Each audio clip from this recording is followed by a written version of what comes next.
Бұл видео сойқу менен иштеген кыздарга эмес, бұл видео эркектерге. Ошолорго барган. Мен көп ушу кыздар менен сүйлөштүм. Бүгүн интернет аркылуу баары өз арманын айтышат. Баласы менен таштап кеткен, карабай калган, дастан эмне кылалык дейт. Бирок бул выкат эмес, иштесе деле болот. Пол жууп, повар болуп иштесе деле акча тапса болот, аракеттенсе. Бишкектеги проституция бул аябай коюлган система экен. Буга мен жалгыз алым келбейт, буга баарыбыз күрөшүбүз керек экен. Коом кантип күрөшөбүз? Буну жесткий контролго алабыз. Өзүбүздүн эжебизди, карындаштарыбызды 9-класстан баштап 11-ди бүтүп вебка болуп иштеп кеткендер бар экен.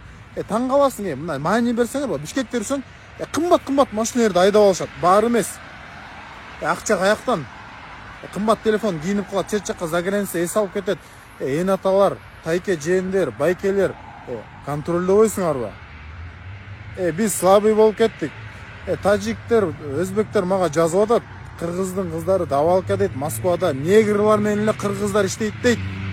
Кайсы метрого барсаң, Кузминки метрого барсаң, Кулиева эле болуп калган дейт. Андай болбойт да. Патриот жигиттер барсыңарбы? Келли.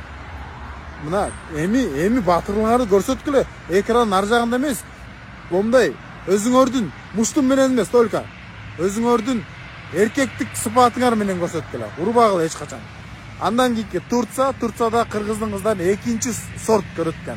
Көрсө эле сойку кыз көрөткөн. Андан кийинки Дубай, Катар, Египет, Кипр. Мен урматтуу жогорку кеңештеги депутаттардан, өкмөттөн сурамакмын. Возрастной ограничение киргиш керек. Бирден бир жолу. Анан бул азыркы сойку болуп кеткен кыздарды биз токтото албайт экенбиз. Мен бетимен алайын деди. Мамкаларынан бери чыкты. Мындан кийинки 2000ден өйдө, 2003дөн өйдө биздин алыбыз келет.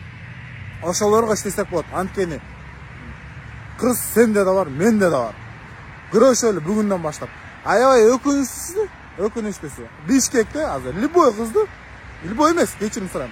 Көбүнчөсүн акчага алып алсаң болот. Акчага кадимкидей эле сатып алсаң болот. Мындай теп менен бизчи талант болуп кетебиз. Менден кетсе кечирим сурайм. Бул видео ар бир кызга эмес, именно ошондой сойкулук кылган кыздарга. Ассаламу алейкум.